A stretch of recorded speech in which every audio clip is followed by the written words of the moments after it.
Rioters and looters! God dang it! Lenny, there's rioters and looters! They're all screaming, crying. When?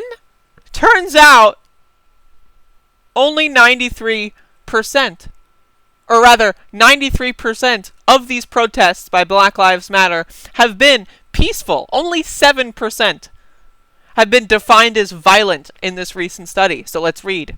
The U.S. Crisis Monitor, a joint project between ACLED and the Bridging Divides Initiative at Princeton University, collects real-time data on these trends in order to provide timely analyses and resources to support civil society efforts to track, prevent, and mitigate the risk of political violence in America. With supplemental data collection extending coverage back to the week of Floyd's killing in May, the data set now encompasses the latest phase of the Black Lives Matter movement, growing unrest related to the health crisis and politically motivated violence ahead of the November general election. This data reveals that the United States is in crisis. It faces a multitude of concurrent overlapping risks, from police abuse to racial injustice to pandemic-related unrest and beyond, all exacerbated by increased polarization. This report maps the trends with a view toward the upcoming election, when these intersecting risks are likely to intensify. So, here we go. As you can see in this map here, which I'm going to try to increase the size of. As you can see in this map here, right, it distinguishes between protests and where riots have been declared. Now again, it's important to note that police will often call anything a riot just because people are holding too many signs, or too many people are holding too many signs, and that is important to understand. But as you can see here in all of these areas, all right, the number of small, like, blue-green dots vastly, like with an order of magnitude, outnumbers the amount where riots are declared, and that just completely, right, still on top of what the police brutality numbers are, right? So this is one of the things. And then you've got the battle metric, which is hardly visible in this situation. So again, it's certainly interesting here, and I want to read this section here. The vast majority of demonstration events associated with the BLM movement are non-violent, see map below. In more than 93% of all demonstrations connected to the movement, demonstrators have not been engaging in violence or destructive activity. Now again, this counts throwing a brick through a window as destructive activity and violence, which is not the case, okay?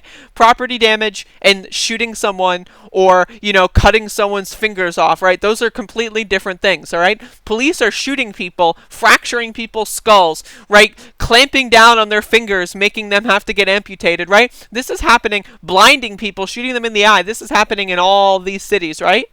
So, that number is much heavier and much bigger than the number where protesters are throwing bricks through a Walgreens, okay? And that's what you need to understand. Peaceful protests are reported in over 2,400 distinct locations around the country. Violent demonstrations, meanwhile, have been limited to fewer than 220 locations, under 10% of the areas that experience peaceful protests. In many urban areas like Portland, Oregon, for example, which has been seen sustained unrest since Floyd's killing, violent demonstrations are largely confined to specific blocks rather than dispersed throughout the city. So again, I'm just going to make this a little bigger again, as you can see here. Yet, despite data indicating the demonstrations associated with the BLM movement are overwhelmingly peaceful, one recent poll suggested that 42% of respondents believe most protesters associated with the BLM movement are trying to incite violence or destroy property. This is in line with the Civics Tracking Poll, which finds that the net approval for Black Lives Matter peaked back in June 3rd, after the killing of George Floyd, when riots first began to be reported, and has sharply fallen since. Now, this is the problem, is that you see all this mismanagement and reporting of media. This is the problem when you've got an entire Republican Party, which is like 20 to 30% of the country, that are drones. 96% approval of Donald Trump. They're drones. They're NPCs. They all say the same thing. Look at the comment section to any one of my videos. It's people all saying the same thing. You are soy boy. I am woke. Is what they will always say in the comment section to all the videos. You, Antifa, scum, Black Lives Matter, Marxism. Like, they can't think for themselves. And they're programmed by big corporate media like Fox News, One America News, Donald Trump. They say that they're against corporate media and against mainstream media, but they watch Fox News. They read Breitbart. They get their information from Facebook. It's like, what? But again, they think they're smart. They think they've cracked a code, when in reality, they're just a bunch of liberty-hating, freedom-hating, tyrannical government-supporting jackasses. When you see cops beating the shit out of women and children, and your first instinct is rioters and looters, law and order, rioters and looters, and not don't tread on me, then chances are you're a drone, and you should probably try thinking for yourself.